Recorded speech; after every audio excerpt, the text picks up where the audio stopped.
Hello, welcome to Zen Mood HQ.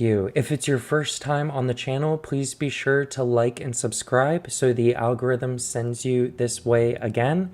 The first time I came across Gnosticism was through the readings of Dr. Carl Jung.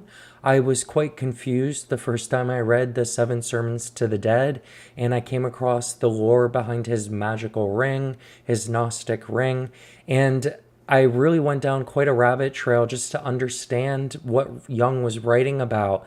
This included me learning about the Nag Hammadi library and then reading it, for example, even finding out about the Jung Codex, as he was instrumental in the translation of it, and he even had a section illegally exported out, which eventually ended up back in Egypt.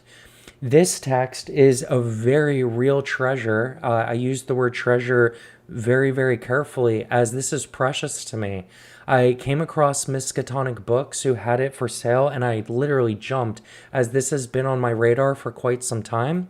Abraxas, this is a magical grimoire. This isn't necessarily a text that a scholar might jump on because it's not word for word translations. The author himself makes the case that it's built upon some of the workings from the PGM, the Greek magical papyri.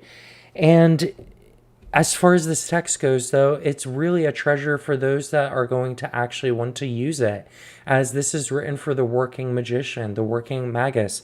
And the contents of what they're going to get if they were to go about investing in this work, the work is copywritten, so I'm not going to be just reading excerpts from the author, but I will just briefly say the writing style of the author is very approachable, but he writes very elegantly. These are very formal writing styles, and his writings about the operations, while it is step by step and there's a lot of clarity to it, he's certainly not writing with slang or anything. And again, it's not very jargon heavy, but I really appreciate his formal communication style.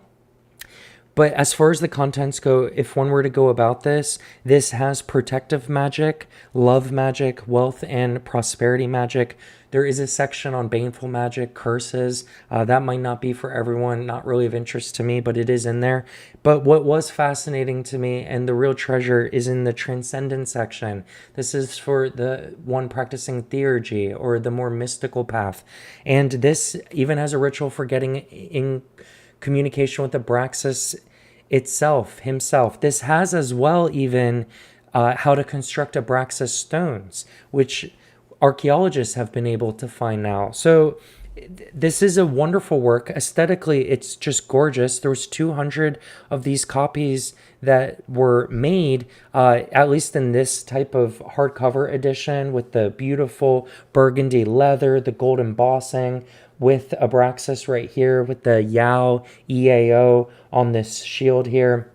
It's absolutely beautiful. This came out as well in 2012, so I don't believe you're going to really easily be able to find it without hunting a bit. At least that was my experience. You see the nice, beautiful gold M papers, marbled M papers here. There's a black silk page marker as well. It's a beautiful text. The font is very large as well. It's really just very, very well done, just like everything by this publisher, Nephilim. So with that said, I would give this book a 10 out of 10. For me, it's absolutely precious. It's a treasure.